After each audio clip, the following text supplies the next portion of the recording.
इसमें ना डिटेंशन में भी कभी कभी क्या होता है, कुछ कुछ बहुत खतरनाक होते हैं जिनको डिटेंशन रखना बहुत जरूरी होता है। समझ में आ गया कि नहीं? डिटेंशन सबको, तो उसको डिटेंशन में पीटना भी जरूरी है। तो केवल गिरफ्तार करके नजरबंद कर देना या हाउस अरेस्ट कर देना बड़ी बात नहीं है, कचर कचर के पीटना भी जरूरी है। तो इसमें कई सारा संशोधन किया गया। किस लिए? कचर के पीटने के लिए। कैसे पीटने के लिए? कचर के पीटने के लिए डिटेंशन में। इसमें 6 गो नियम लाया था यहां पर, एक से एक खतरनाक। सबसे खतरनाक था आपका armed forces special power act, AFSPA कानून। ये अक्सर न्यूज़पेपर में सुनते होंगे आप, आसफा का। ये इतना खतरनाक नियम है कि ये आसफा जहां लगता है, ये मिलिट्री को यह अधिकार दे दिया जाता है कि जिस जिला में, जैसे अभी पटना में, पटना है, पटना में दानापुर में मिलिट्री की छावनी है, लेकिन मिलिट्री रूल यहां नहीं लग सकता है। यहां पुलिस आएगी तो पुलिस, यहां मिलिट्री को भी पुलिस से परमिशन लेना पड़ेगा। कुछ यहां मिलिट्री किसी के घर की तलाशी नहीं ले सकती। तलाशी लेने का अधिकार किसको है? पुलिस। लेकिन अगर पटना में क्या लग जाए, आसपा पहाड़ में गोले पुलिस बंदूक लेके घुसेगा, 5 गो कमांडो 2 बजे रतिया को धाए धाए दरवाजा पीटेगा, सब तनी सा लेट हुआ तूर देगा, सोचा बाद में आना तुमने, सबको चेक कर देगा सब जहां था। ये बहुत खतरनाक, ये आर्मर्ड फोर्सेस को दिया जाता है। लेकिन इसमें कई सारे मिसयूज हो गए, यहाँ पे कई सारे क्या हो गए, मिसयूज। ऐसे कश्मीर में 1-2 इनकाउंटर हुए थे सब, जिसके मामले कुछ ज्यादा आगे जाके तूल पकड़ लिए। बाद में सेना को रियलाइज हुआ कि बहुत कठोर तरह से अगर हम आतंकवाद को दबाएंगे ना, तो इससे आतंकवाद को ही फायदा हो जाएगा। क्योंकि जब हम बहुत कठोरता से दबाते हैं ना, तो ऐसा हो सकता है कि क्रॉस फायरिंग में हम गोली मारे किसी और को, लग जाए किसी और को, जानबूझ के ना मारे बट क्रॉस फायरिंग में हो सकता है। और इसी का मुद्दा उठा लेंगे आतंकवादी की, बताओ इसने क्या किया था जो तुमने क्या किया, मार दिया।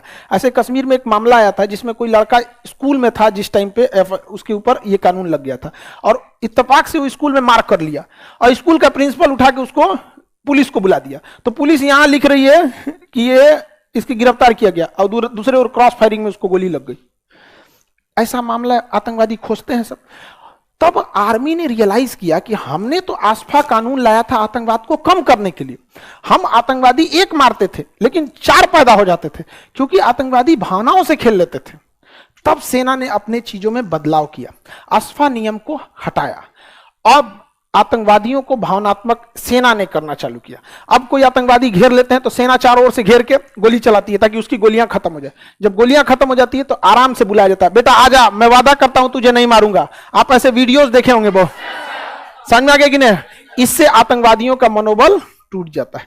कहते हैं कि नहीं, हम फौज को जितना गलत समझ रहे थे उतना गलत नहीं। बहुत बार आतंकवादी सरेंडर नहीं करते हैं तो उसकी मम्मी को, पिताजी को या बहन को बुला के लाया जाता है कि देख ले तुम यहाँ पे, तुम इसके लिए। तो माँ भी माइक में बोलती है कि बेटा तू सरेंडर कर दे, मैं वादा करता हूँ सेक्शन ऑफिसर या फिर कमांडर इन चीफ हैं या सेक्शन 2 IC हैं, जो भी है, ये छोड़ देंगे। और सेना उन्हें छोड़ भी देती है। सेना पूरी डिटेल लेके पूरा क्या कर देती है, छोड़ देती है वहां पे। बाद में उस पर नजर रखा जाता है यहाँ पे। और ऐसे जब किसी को मौत के मर रहा होता है ना, अगर कोई इंसान मर रहा है, मौत एकदम पास आ चुकी है और उस समय जो उसे बचा लेगा ना, वो उसे जिंदगी भर साथ नहीं छोड़ेगा। तो एकदम सेना के हाथ में बंदूक था और तब सेना जब छोड़ती है कहती देखो अगर ये बंदूक तुम्हारे हाथ में रहता ना, तुम हमें मार देते, लेकिन मेरे हाथ में, हम चाहे तो तुम्हें मार देंगे, लाश भी नहीं मिलेगा घर में, लेकिन हम तुम्हें जिंदा लौटा रहे हैं। ये फर्क होता है एक पाकिस्तानी एक हिंदुस्तानी में। तो इसका काफी पॉजिटिव इफेक्ट पड़ा। इसका क्या होगा, काफी पॉजिटिव इफेक्ट पड़ा।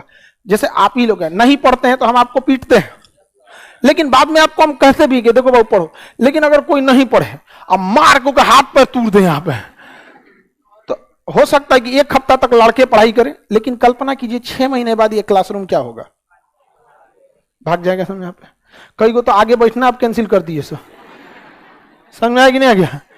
यहाँ आप लोग का ही बंद हो जाए। अब समझ में आ रहा है कि नहीं आप? आर्मी में सेक्शन 2 IC रैंक कौन होता है? सेकेंड इन कमांड होता है। किसी भी चीज का सेकेंड इन कमांड होता है, second in command 2 IC। Company 2 IC, section 2 IC, किसी भी चीज का 2 IC होता है। क्या हुआ जी तुमको, चक्कर आने लगा? जाओ जाओ जल्दी जल्दी खोलो। इस हॉल में ही जल्दी जल्दी खोलो। देखो जी इसको चक्कर आ गया, आगे बढ़े।